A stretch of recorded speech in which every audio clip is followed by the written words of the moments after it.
Okay, so let's review the vocabulary for supply and demand. So these are the vocabulary words that you will need to know for your test.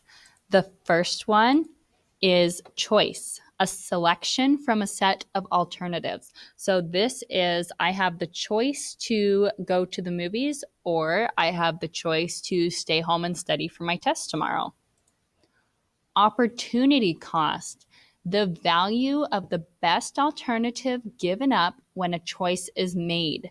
So this is you have a limited amount of resources. So say you have $5 and you can go to the store and you can buy some apples or you can buy some oranges. So if you choose to buy the apples, you no longer have the opportunity to buy the oranges because you used all your money. So the cost that you're losing, the opportunity that you no longer have the opportunity to buy the oranges because you already bought the apples. Okay. So your opportunity cost in this example would be the oranges because you cannot buy them anymore. So it's the value of the best alternative given up when a choice is made.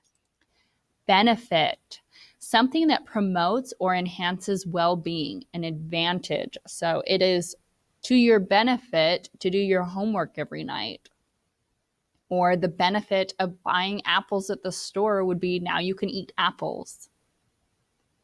Purchasing decision factors. You need to know all of these. So there are 4 purchasing decision factors: price, income, availability of substitutes, self-interest. Okay, so these are things that affect the consumer when they're going to buy a product. Price, the cost that must be paid for an item. This is how much money you just paid to buy whatever item that you're buying. It's the price.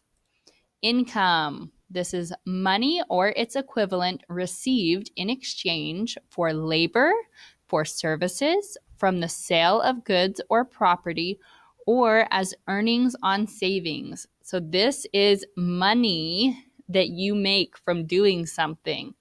And this is something that affects whether or not you can purchase something. If you don't make very much money, then you're not going to be able to go out and buy a new boat because you can't afford it. So for purchasing a boat, the cost of the boat is going to matter. That's your price.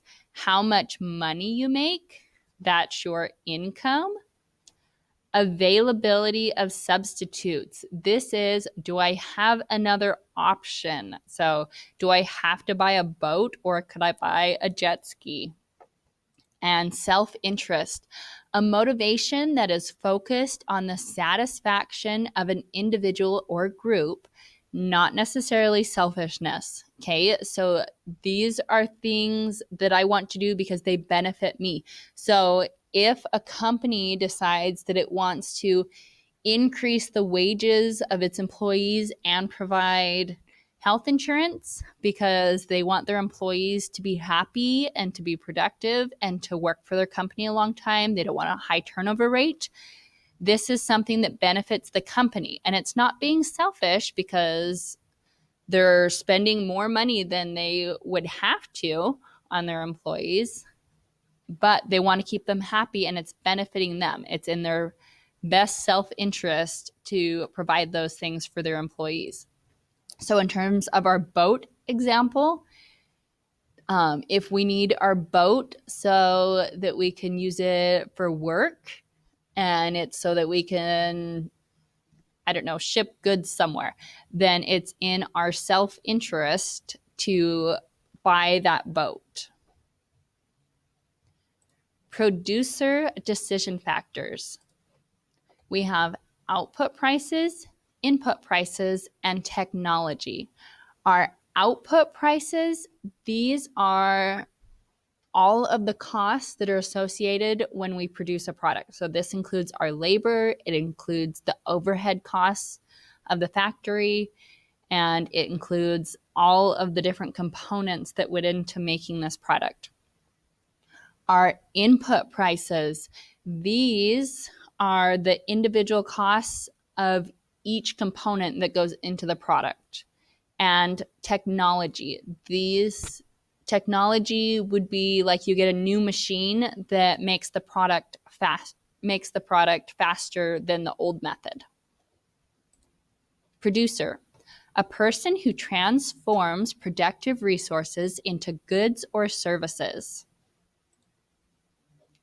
Supply, there's the noun form of supply, and this is the quantity of a good or service that sellers are willing to sell. So this is your actual physical product.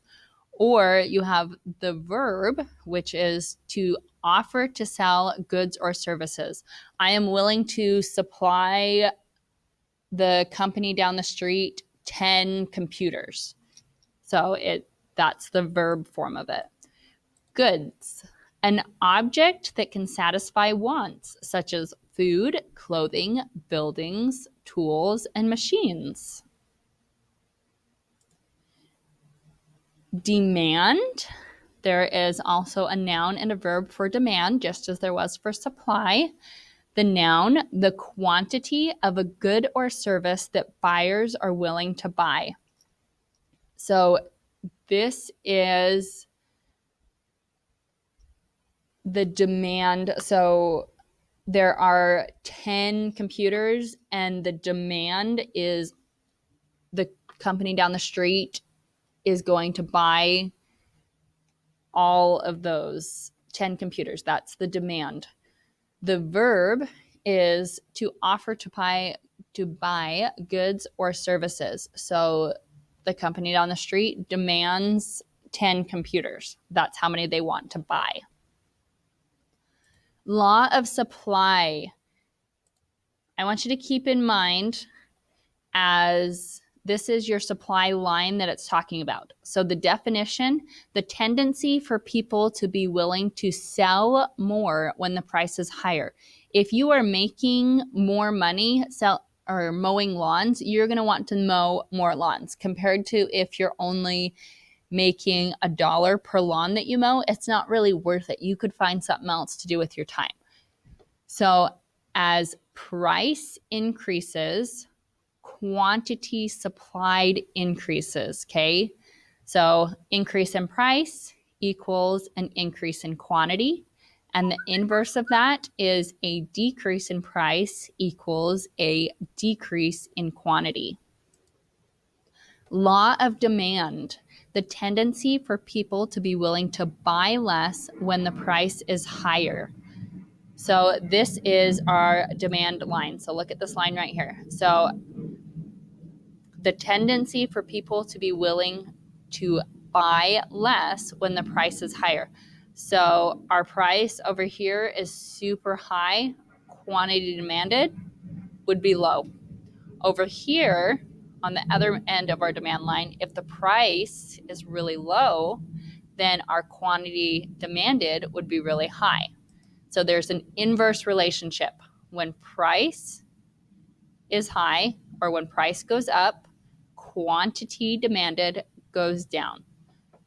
And the opposite of that, when price goes down, the quantity demanded goes up. Okay?